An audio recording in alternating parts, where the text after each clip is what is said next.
Hey, Hello. hello.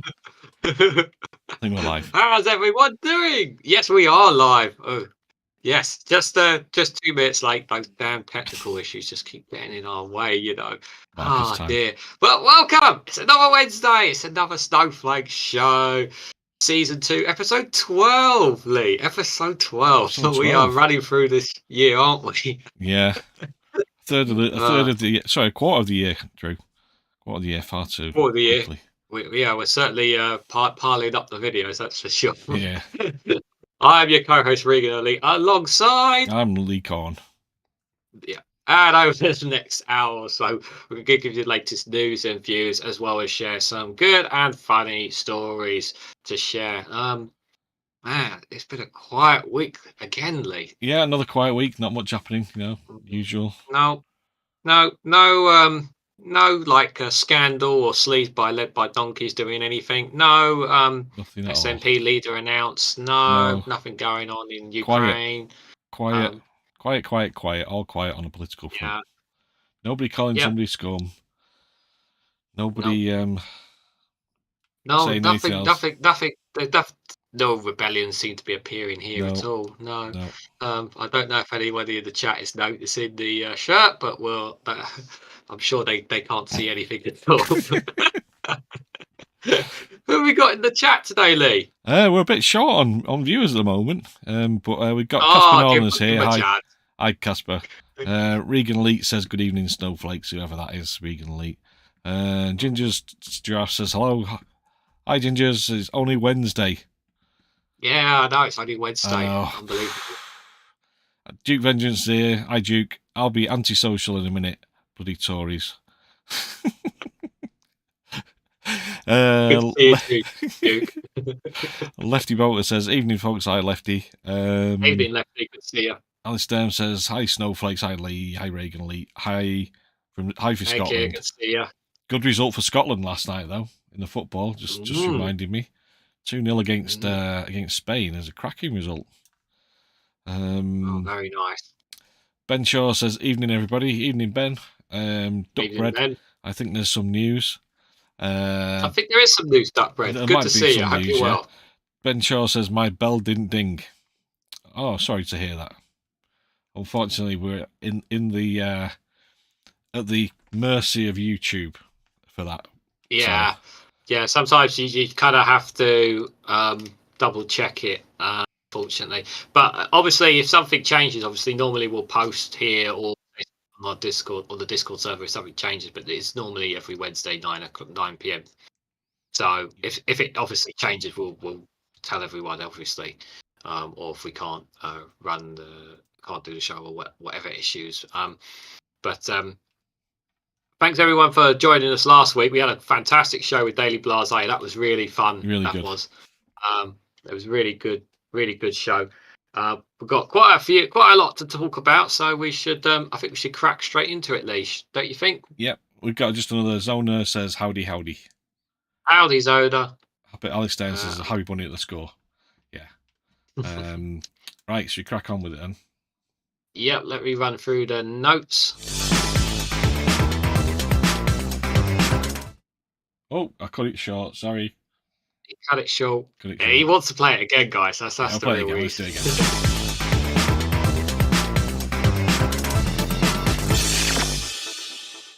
There we go. See, he loves it. He loves it so much. He's going to play it again, yeah, later on when he least expects it. Yeah, you Just guys know randomly it. at some point. Right. So some of the notes obviously have been happening since we last did the show. So asylum seekers who complained about poor conditions in the Home Office hotel have been threatened with being sent to Rwanda. That was from the Guardian. Also, another story. This is a really sad story. Deeply sorry, Ofsted chiefs reject calls for a halt in inspections after the head teacher's death. Ruth Perry, following the story, punishing Ofsted regime is driving us out of education, says school leaders. That's a really tragic story, and as some of you guys may have mentioned, I mentioned one of my relatives is a teacher, and obviously it's Ofsted have been they're very brutal on on teachers right now. It's really bad for them. So my heart goes out to all school leaders at this time. There was an I was listening to the radio. I think it was on Sheila Fogarty, and there's a teacher there, and she was saying, she was like one of the union leaders, and said, they've asked Ofsted, if you took 2 separate inspectors into the same school on 2 different days, would you be guaranteed to get the same result? For the same assessment, and it's like they couldn't guarantee it. So it's so subjective to the inspector, whether the inspector's having a good day, a bad day, in a good mood, bad mood, whether they're a good inspector or not. And it just puts massive stress on teachers as well, not just head teachers, but teachers as well. But sorry, go on, carry on, Regan. No, it's rightly said, rightly put. Boris Johnson racked in $5 million in 6 months after leaving office. The former Prime Minister has made over £25,000 a day in outside earnings since he left Downing Street. What a surprise there. Police in England and Wales evading public scrutiny by deleting misconduct outcomes from their websites. That's absolutely disgusting. Back to work schemes in England, previously funded by the EU, have been forced to close. I know. NHS staff shortages in England could exceed over 500,000 by 2036. A leaked document warns. I also covered this on one of my YouTube shorts on my channel about that as well. Brexit damage as big as COVID, says the OBR, predicting 5 years before any income recovery. We're not surprised by that at all. On Monday, there was a major incident declared after an oil leak from a large offshore field in Dorset. Did you read much on that? I didn't really catch too much on that. I didn't see a lot, but it's not looking good from what I saw. Yeah, it's, I know our seas are already bad enough with sewage, but this is just absolutely bad, horrible for the environment. Let me see if I get the name right. Hammer. I do sincerely apologise if I get the name wrong. Humor. Humza Yusuf. Is that who you're talking about? I can't say it. I sincerely apologise. He's been elected the new leader of the Scottish National Party. Yusuf. Is it Yusuf? His surname? I will learn that name, guys. I'm going to try and learn that name. So apologies for that. Unhappiness with the NHS has reached record highs, but the public still support it. If you want the statistics on that, you've got to go to my channel, go to Shorts on there, and I've got a video giving you the exact statistics on those numbers if you guys want that. And then finally, some news on. Sorry, just before we go on to that, because just say. Oh, go on. You carry on. I'll talk about it after. Yeah, it's just the last story. Yeah, sure. This one for just some universal basic income, UBI news. A state in India will soon be providing a guaranteed basic income to about 10 million women. If you want the article on that, you can check it out on our Discord server. That's the way to do basic. Mind you, it's not really universal because it's only women, so it's not. It's a bit of an odd one in India, but you can read up on that if you guys want to. But come on, if it helps families, I suppose. It was just about on the NHS front. There's a new channel. Graham Hughes has launched a new channel called Labour Social, and there's a great video on there today. An interview with a doctor who's the leader of who runs a campaign. Oh, the Twitter account. She's got Dr. Julie. She's absolutely brilliant. Every doctor. She did a video. She did an interview, and she was talking about that and how that it's almost like the government is deliberately trying to make the NHS decline, so that it's primed for. So people will just go, we might as well just privatise it then, or maybe we should. Dr. Julia Grace Pattinson. I think that sounds about right. Yeah. Yeah. So I'll get a link for the channel. I'll plug that. Okay. It's fine. I will also put it in the channel description after the show as well. Yeah. Guys as well. It's a great interview.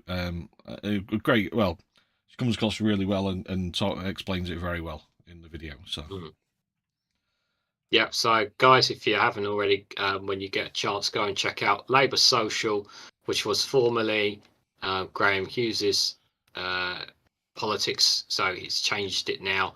So if you guys get a moment of your time, there's going to be lots of stuff coming your way on that channel. Yeah, he's also doing a stream every morning this week. I don't know if he's going to carry it on next week from between 9:30 and 10 for James O'Brien, just going over the news and things like that, just for half an hour. He's good as well. Check that out. Yeah, I have. My notes are different from what you had on what you just read out. So I'm like looking at none of this is. That's because I've edited it. My apologies. I'm like, none of this matches what you told me. All right, okay. Nope. So you go in the chat, just check it, see who else has turned up since we started. Who else has turned up? We've got you, Chatty Rat. You is here. Good evening, folks. Chatty Rat. Hugh. Good evening, Regan, Lee, and Lee. Did he say come? It's corn. The battle between Wrexham and Notts County most exciting. Yes, it is. Yes, the top of the National League. All Shorts is here. Bonsoir, All Shorts. Another great channel. Bonsoir, All Shorts. And Kendra's here. Good evening, all. Hi, Kenzie. Cash Dummy's here. Evening. Evening, Cash Dummy. Stu says barges. Okay. Hi, Stu. Okay, Stu. Daily Blaze's here. Another great channel who's here last week as well. Brilliant. Thanks for doing great that to see you, Daily Blaze. Hope you're well. Good to see you too, Doc Davis, as well. Alistair and everybody saying hello to each other. You there as well. David Gerardo's here. Did you just say that? Hi, Casper. Who said that? Duke. It's just everybody pretty much just saying hello to each other. So yeah. Susanna Defeater's here as well. David Gerardo says hi, League and Liam well from sunny Spain. And I've just dropped a link in the chat there for you guys if you haven't already checked out Labour Social. Okay, shall we go straight into the first topic of the day? News. Got news again? No. Okay. Yes, proper news, not just notes. There we go. Right. We're starting from The Guardian, guys. This is exclusive from them. Ministers urged to be more aggressive in tackling issues within religious groups. So ministers should be more aggressive in tackling opposition, violence and radicalisation in religious settings, according to what is set to be the most sweeping review of the relationship between faith and the state in recent times. Several sources have told The Guardian in that report by Colin Bloom will make recommendations urging action on issues ranging from unregulated faith schools to forced marriage and religious nationalism.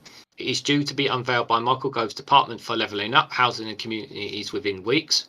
Some of the recommendations include a call to monitor unregistered and part-time schools, threatening to trigger row with faith leaders who had previously resisted such attempts by ministers to intervene in religious affairs. The recommendations are also likely to boost the Gov's calls for stricter oversight of Islamic groups in particular, which have sparked anger amongst British Muslims in the past. One person familiar with large parts of the report has said, "I have never seen a report on religion and the state in which it is comprehensive. Colin has gone in depth in many areas of public and religious life from which ministers would normally stay well away." Bloom is the former head of the Conservative Christian Fellowship, a group of young Christians who helped put religion back at the heart of the party's thinking after the Thatcher years. He was appointed in 2019 to lead a review of the government's engagement with various faiths, but was delayed repeatedly, noticeably by the COVID pandemic. Bloom has spent the last few years speaking to religious and secular groups, and those involved in those discussions say they expect the final report to be broader than any previous such review. Richard Thomas, the Director of Public Affairs of Humanitas UK, says, "In the past, the government have sometimes been nervous about tackling problems caused by religious groups, but those problems can extend to the most extreme form of abuse. If this report is to see the government change tackle here, then it would be welcome." It can be dangerous, when you're tackling religion, because you've really got to walk a fine line when you're tackling religion when it comes to the faith, because you don't want to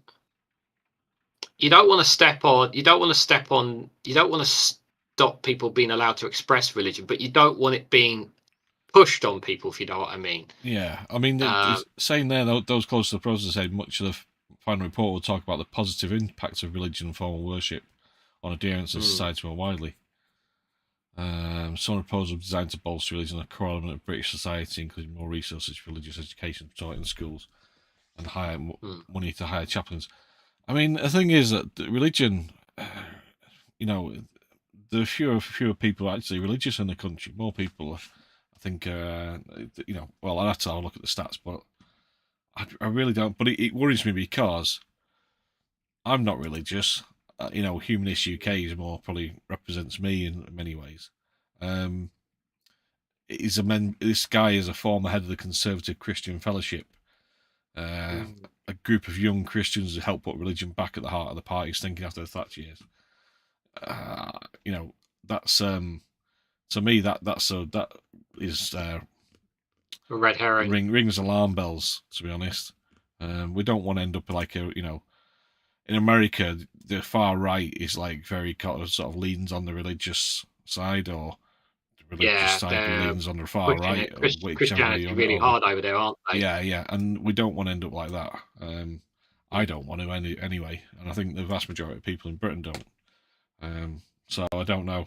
It worries me putting religion at the heart of the society. I mean, we're the only apart from Iran and is it Iran, Saudi Arabia, we're the only country that has religious people in our democratic, have permanent seats in our democratic system. In the House of Lords, you have bishops. Are we? I'm sure there's more. There's not many. There are very few countries that are like that. I mean, is it a bad thing to have? Is it a bad thing to have faith while also being a politician, as long as you could separate the two? Well, they're not separated. This is the problem: is that bishops aren't elected, so lords aren't elected, but bishops automatically get places in the lords. So, you know, and they make decisions. They are shaping politics. Yeah, I don't know. I'm sure there are religious people in watching this now and probably think it's fine and all the rest of it. Roisin says religion is fine if that's what people like, as long as they're not foisting their beliefs and values on others, which is what often happens. Unfortunately, it's kind of what this is saying, basically pushing religion into the centre of society. Hi, Roisin. I think. Who was it that got kicked in the SNP leadership contest for their religious views? Yeah, Kate Forbes. Yeah, that's it. Yeah, I think. No, I'm not sure. Well, I wouldn't say kicked it for religious views, but kind of pushing that agenda. Yeah. Right at the start of a campaign. I think. Well, she was asked questions which put her in a difficult position because she had to make a decision. Then again, Humza Yousaf is religious as well. Ooh, what's happening? That's not one to be like. Why has that appeared now? How do I get rid of that? Anybody know? Are they playing with buttons at the moment? Duckbread says, "I am a Christian, but I don't force it on others." No, that's the way to. No, of course. Obviously, you can talk about it, which is nothing wrong with talking about it. But it's not about not having beliefs. It's about basically saying that everybody should believe in this.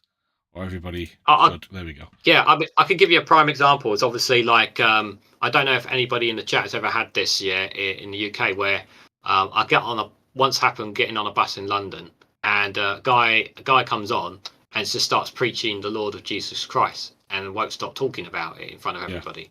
Yeah. Now, I don't need to tell you that's pushing your agenda on other people.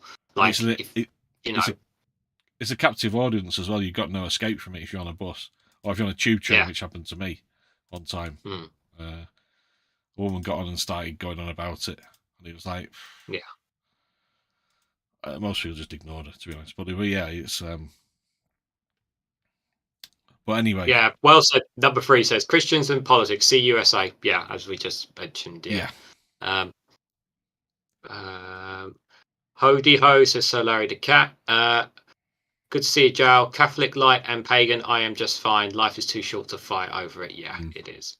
Yeah, it is. So Susan Devitt says you can believe what you wish, but when you're in elected office, you're there to represent all the people, not just those that are of your faith. Exactly. Well put. But having bishops in the Lords, they aren't even elected, so that I find very what's the word? I'm not very happy with it. Put it that way. But yeah, it's a hopefully. Well, to say hopefully, it's probably just going to be another mechanism they're going to use against the so-called woke stuff going. That's what they're probably going to do.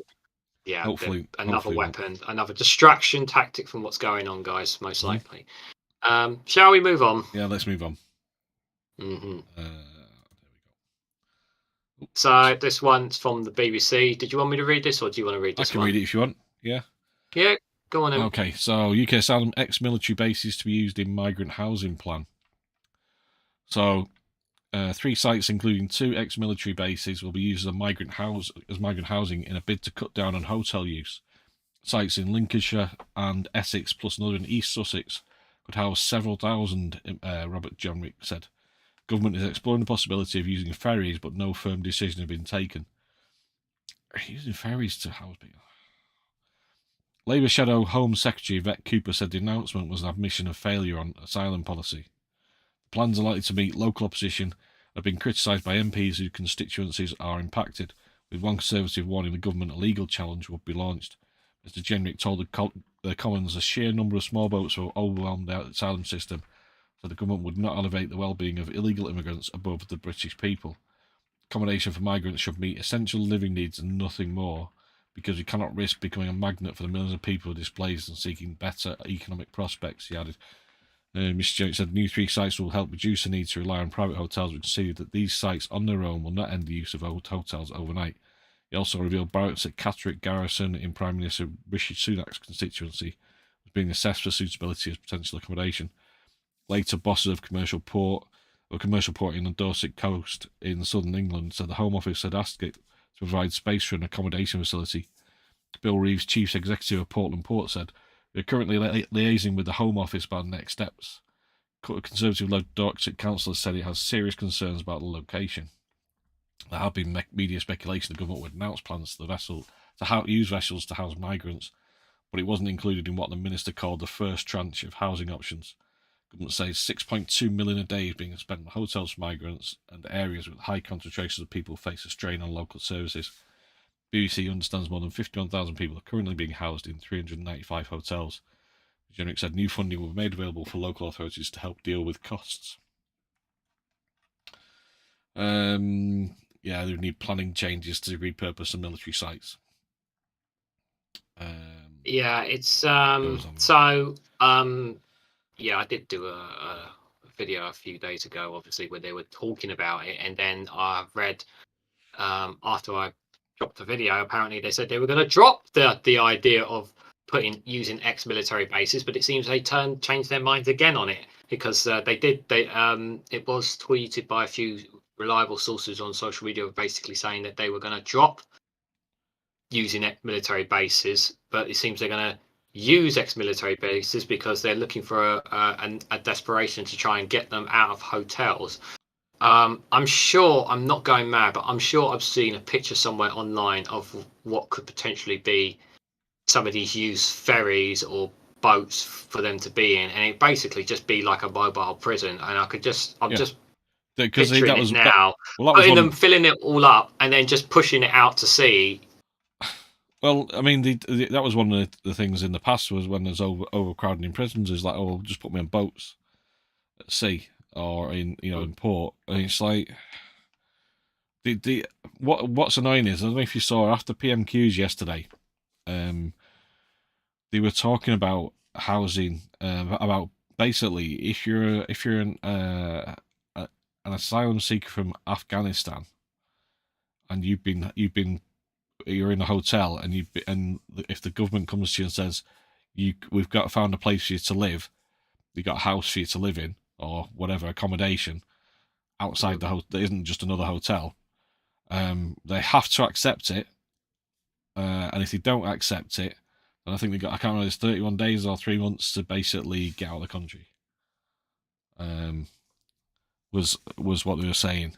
So the Labour was saying, well, Yvette Cooper was saying, well, what if these people are given, and a lot of like Tory MPs and Labour MPs and SNP MPs are saying, well, What about people? I've got people in my constituency who literally offered accommodation, but it would mean like the kids would have to, who were supposed to be doing GCSEs in the next few weeks, would have to give it up and wait another year to be able to do GCSEs, and they'd be in a completely different area. They'd lose contact with all the family and all these different issues that just aren't mentioned. And it was like, oh yeah, well obviously we would take each individual case, but it's like, basically it's like, right, you've been here for a year now. You've been in a hotel, and they're making out that these hotels are, it's not fair for the British public, taxpayers putting these people up in hotels and feeding them. And then they go on the other hand, they're going, oh, but we shouldn't be having families in hotels because it's terrible conditions for them to all cramped up in these things. It's like, well, which one is it? They've got the life of Riley, or they're all cramped up in terrible conditions? Because you're making out of both. Do you know what I mean? And also, they haven't dealt. So a lot of these people have been waiting so long for housing. Well, they're not offered places that are too small for them, for the amount of people. Because a lot of these are like, they might have like a big family of 10 people, and you can't house them in like a 2-bedroom semi. So, well, this is also in part to the, there's a multiple factors. Obviously, you have to remember there's also been cuts to the Home Office, so they have less people to be able to work on this issue as well. Hence why there hasn't been so many asylum processes as well. That's also played a factor in it. Obviously, we do have a bit of a housing issue as well. So that's also playing a factor into it as well. So there are multiple factors involved in this. So it's not just, and also the other thing is as well is that these people can't even work. They're just sitting there in these hotels, and they're not allowed to work. They have to stay where they are because they haven't been processed. So we got all these. So we have vacancies in this country. We need jobs that need filling, and we've got these migrants who are stuck in their hotels. And they obviously they can't be processed because they can only process so many at a time, and they're just being treated indifferently just because they've come from another country, whether it's war torn or whatever, and they come to this country. The vast majority come here because they want to contribute to this country. They want to pay their taxes. They want to make a living, and they want to make a better life for themselves. We all know this, but the government wants to paint this picture that they're coming here to take our jobs and take our people and take our towns and streets and make it all theirs. That's not how that's not it at all. We are. The United Kingdom is a multicultural country. That's what we have been the last 20, 30 years. We've become a very multicultural. Since after the Second World War, when people brought all from all over the Commonwealth to work here to rebuild Britain after the war. We are one of the most diverse four nations. One of the most diverse four nations in the world. One of the most. And the right wing are pumping out this rhetoric and saying, no, we've got to go back to being